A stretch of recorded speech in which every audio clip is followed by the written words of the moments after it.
Ladies and gentlemen, a great pleasure to have you on my show.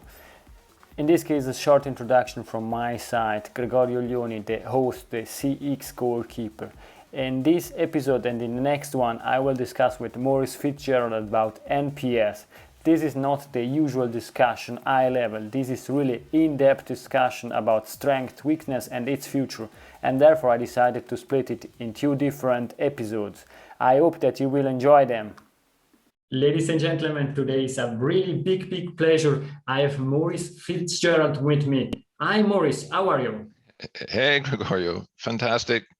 Great to be with you, even with your football background after Italy beating Switzerland. Hey, but you're half Swiss, so you must feel good and bad.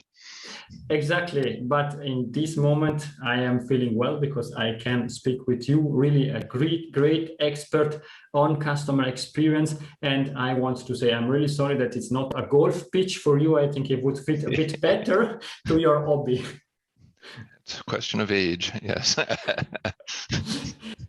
Maurice, as usual, I start all my podcast or my webcast with the same question. And the question is, could you please introduce yourself? Sure. I suppose everyone thinks their lives is a bit complicated in different ways. As you know, when you had Michael Brandt recently, his time in Japan was very formative for him and so on. Well, I was born in Ireland. My parents were both academics. When I was 9 years old, they decided to develop their career in the United States. We moved to Seattle. I finished high school and went to university as an industrial engineer in Ireland, but I still had a green card. And at the time, I had a mentor after doing an internship with ICI, and he said, you should join a fast growth industry because that's where the greatest promotion opportunities always are. And we looked at a list, and for him, the fastest growing one was actually, guess what? Wrangler jeans in the clothing industry. Before clothing was massively offshored, and I worked with them at the start in Georgia, North Carolina,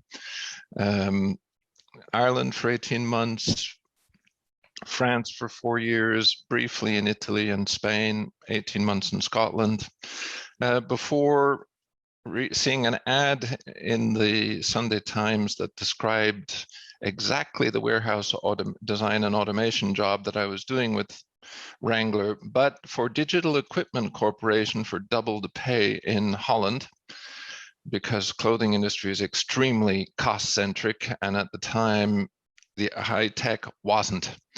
And I went through and stayed with digital through merging with Compaq, through merging with HP. Had a couple of memorable customer experiences.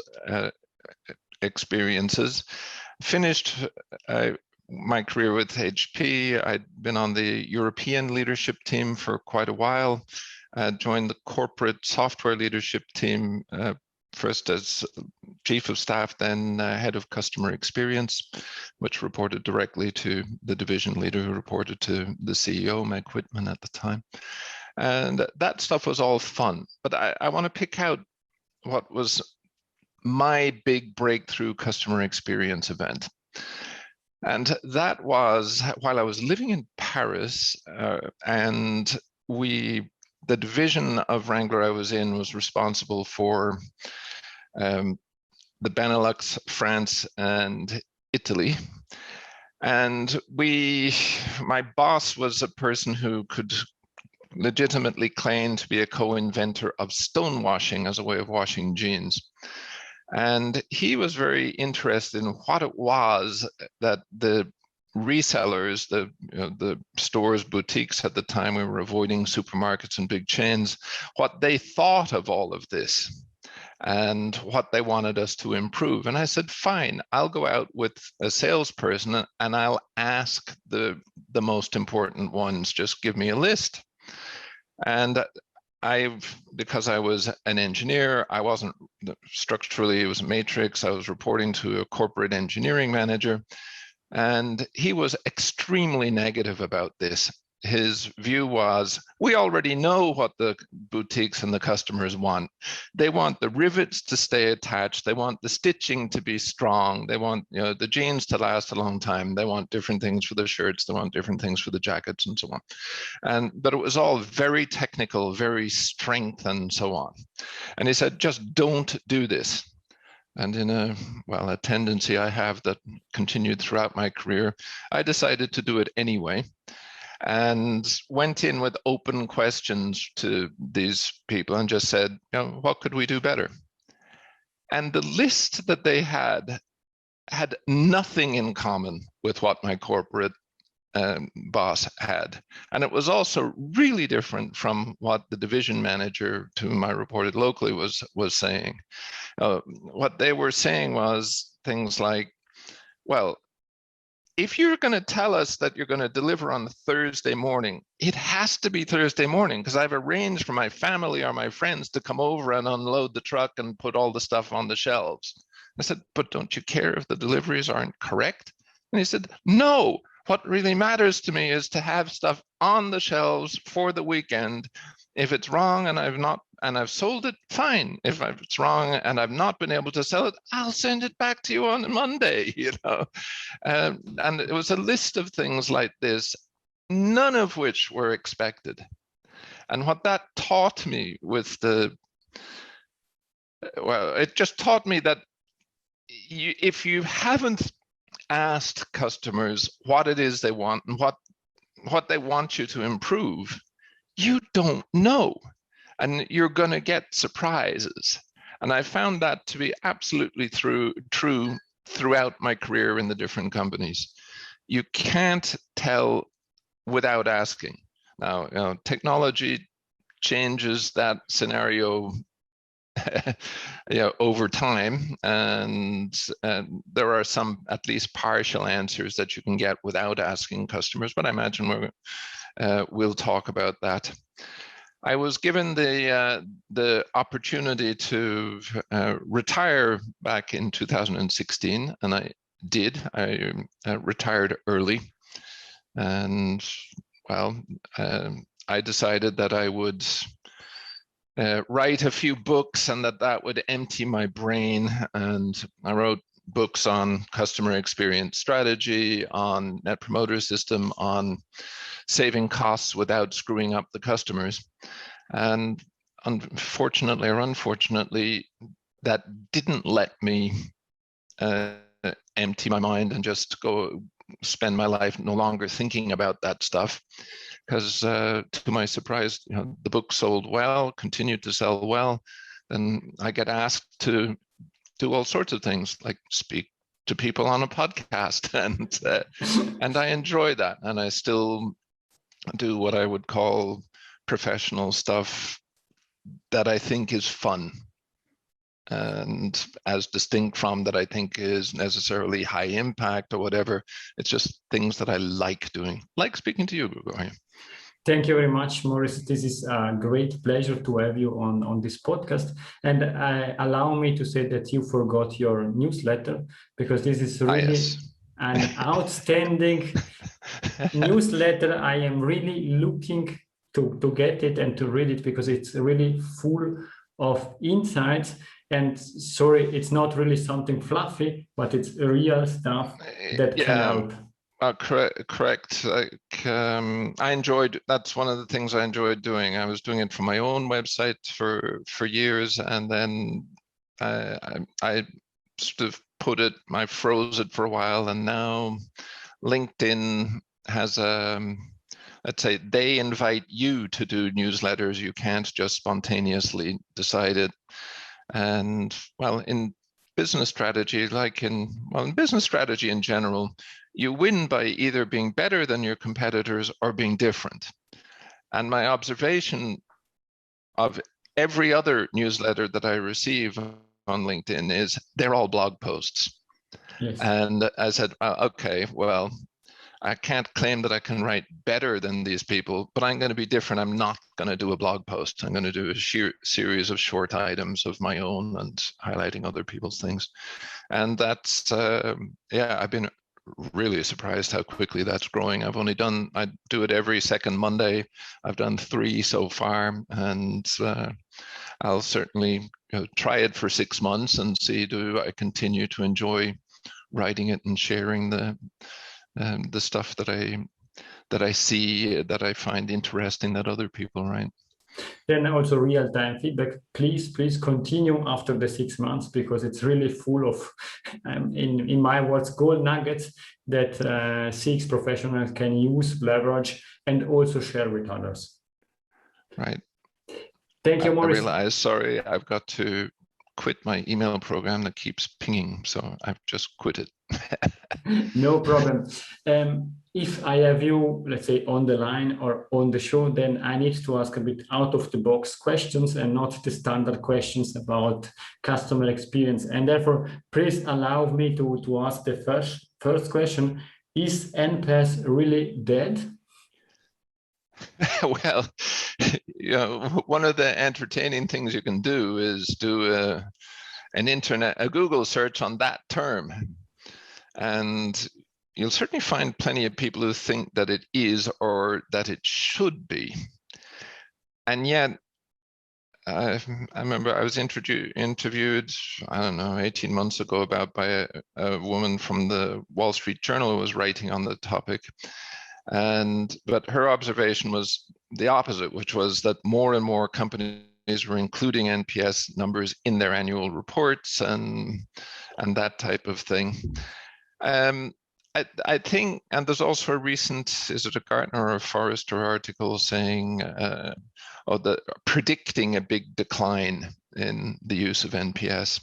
Now, I don't think, it certainly isn't happening. I don't believe it will happen, and it's for just one reason, and it is that NPS is far easier to communicate than any of the other metrics.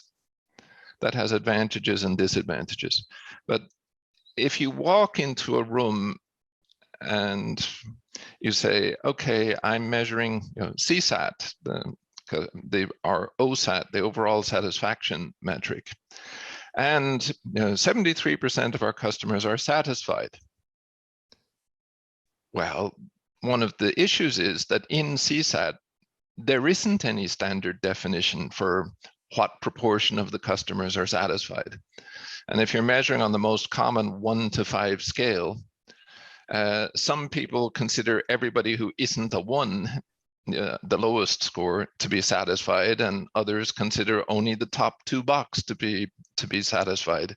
So you have to explain it every time, and you have to put up potentially with somebody who's being painful in the room, disagreeing with your explanation of it. That's terribly time wasting. With NPS, you don't have to do that.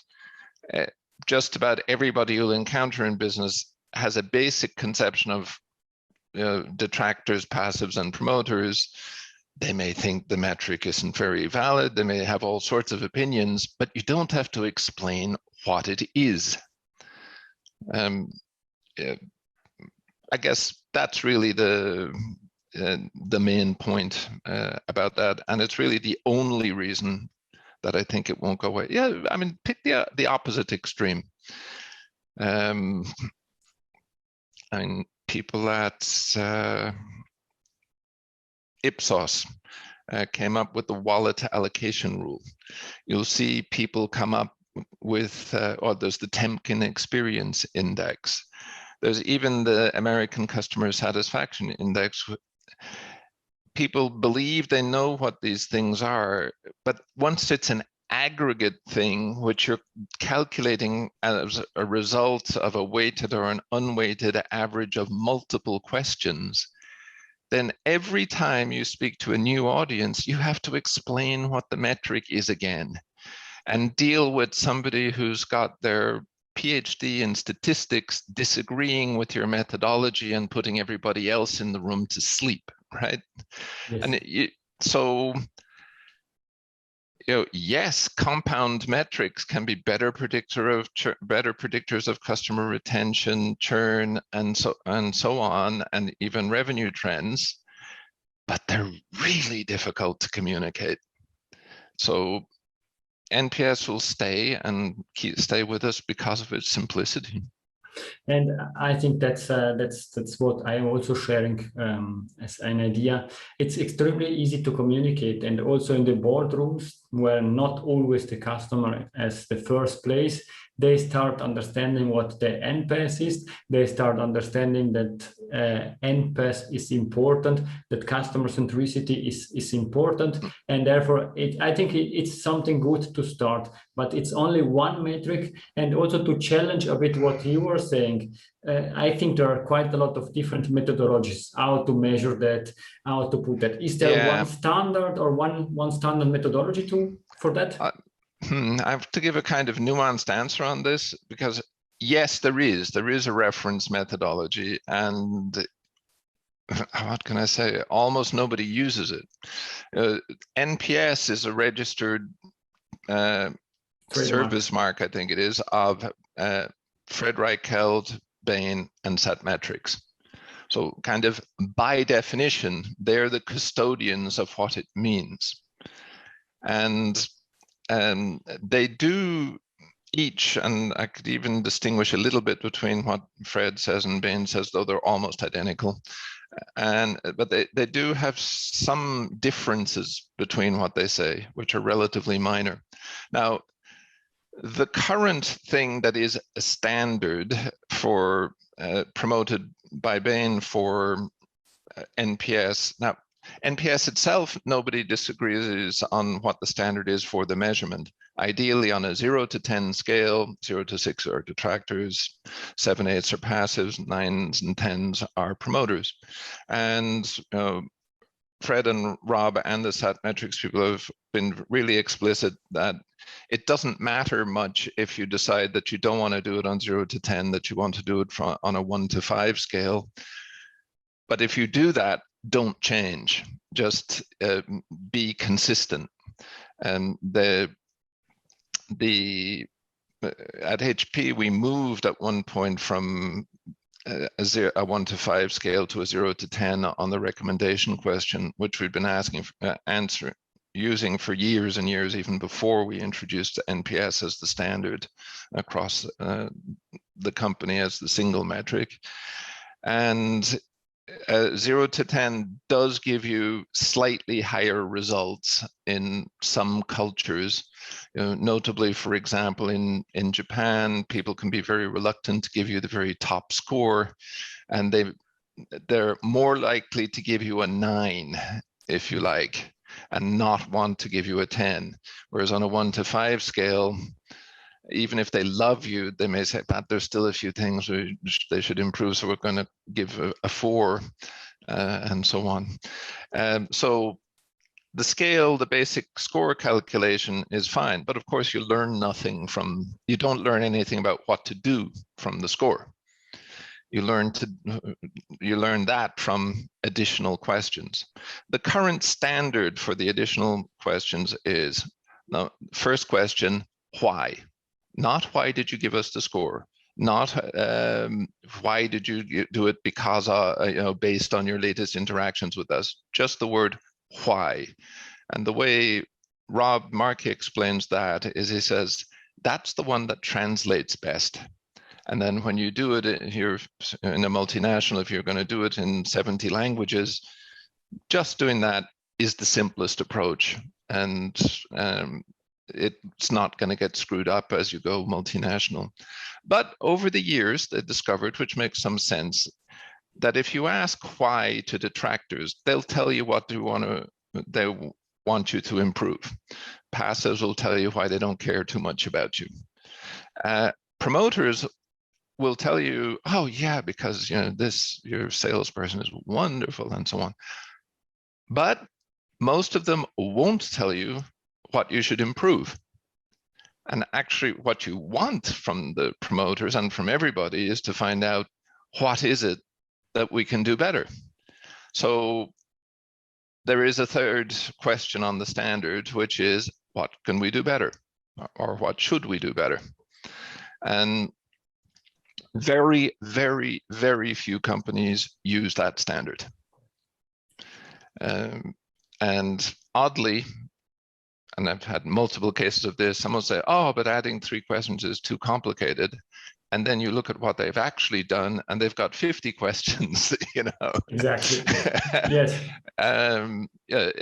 Originally, the technology didn't exist to do excellent natural language processing on the answers, and people are concerned that just reading text answers would produce excessive bias. And yeah, maybe that's the case. I'd say the main difference with Setmetrics, and now Nice Setmetrics is the company name, and in the training is would place quite an emphasis on driver questions in that training. And I didn't used to support that as a perspective. I do now, for reasons that'll become clear. And these are just trying to determine which things it is at a statistical level contribute the most to people becoming detractors, promoters, or passives. And so it's asking a whole series of additional questions. The reason that I didn't used to like it is that deteriorated into a methodology to produce internal scorecards that weren't used to drive anything. So like if you had 20 functions in a company, you'd say, well, let's put in 2 questions for each function, you know, and yes. Even ones that didn't necessarily have any contact with the people who were answering the surveys. And it gave the wrong impression that everything was equally important. So that's the main perspective is that the driver questions aren't generally useful, which is correct. I believe they're periodically useful. That's because the things that are important can change over time. And expectation management, because if you continuously ask your customer what we can improve and you cannot cope with the change, then it's also quite true. Difficult. Yeah, and the risk with driver questions is that you'll ask the questions you want to ask, as distinct from giving the customer the opportunity to say what they want to say. Exactly. I think the bias on surveys could be one of the next podcast. But now let's stay on the NPS. And what you're mentioning, I think it's really key. As a matter of fact, that let's say in general, all the companies are sending out surveys, and we are not answering all the surveys because we are a bit skeptical about what will happen with the surveys and so on. Let's say I say a number, perhaps it's the wrong one, but 15-20% of the customer answer to these questions, if there are 2, 3, or 10s, but it means then 80-90% of the customer are not answering. What happens with this customer, or what can be done? And certainly, if we're going to talk about the top 3 defects, that would certainly be in the top 3. That it encourages, and I personally have encouraged this, it encourages the taking of action exclusively with people who have responded, right? So, but then what about all of the rest? And we know there's lots of research that shows that survey response rates have been declining over the years, particularly in consumer businesses. In B2B, particularly with large customers, it's relatively easy to get high response rates. Then you just have the question of, are you actually talking to the correct person and people within a large company? So, yeah, and an example occurs to me, which is a German multinational e-commerce company that I won't name because I don't remember whether I'm allowed to name it. And with about a 20% response rate to a survey that was taken or initiated by you clicking on the order confirmation button. So we can, in general, surveys, survey research, NPS research based on transactions isn't useful. It works best at the level of an overall brand or an overall product or service. E-commerce for that would probably be an exception, because if you order from Amazon or whoever, 2/3 of the experience you've got is trying to discover the product, evaluate it, and place the order. And the part after you've received it, and maybe the returns process, if you need to return something, is the other third. So you can get valid and good predictive data, and in that e-commerce company, NPS was highly predictive of future purchases, the amounts, and so on. But let's suppose that the survey shows that people who've been delivered more than 2 days later than expected are likely to be detractors. So if you're only taking actions to try and recover those customers who you've found out are detractors because they told you in the survey, that seems really defective as a methodology, because in your operational data, you already know 100% of the customers that you've delivered more than 2 days late, right? So why is it that almost no, I'm going to take the risk of saying no company does this, meaning take your most significant contributors to people being detractors and proactively close the loop with them? There's, oh my God, we know we're about to, even perhaps before they've been delivered, we know that we're about to deliver this person more than 2 days late. So why wait those 2 days? Why not send them an email or whatever and say, no, we're terribly sorry. And then you're doing the closed loop and detractor recovery before it even happens. And by definition, you can do that from operational data, and you can't do it from survey data, because by definition, it's after the fact, right? Exactly. And if you're able to deal with these things proactively, then why would you not do it? Yeah, I think that's what you were getting at with this, right? And it's how do you? The big defect is that it drives a behavior of not taking action with the people who haven't responded to surveys. And I think you're mentioning one of the weaknesses. We can go to the next two that you mentioned. One comment from my side, exactly what you are saying. It's not enough to close the loop with the detractors, because if I know that you are a detractor because something happened, I should proactively solve this issue for all other customers, so that I can avoid having additional detractors that are deteriorating my score. Absolutely. That, of course, is something that we'll get into in a moment when we talk about futures, because there was no technology to do this 10 years ago, and there is now. And to help to do that without a lot of effort.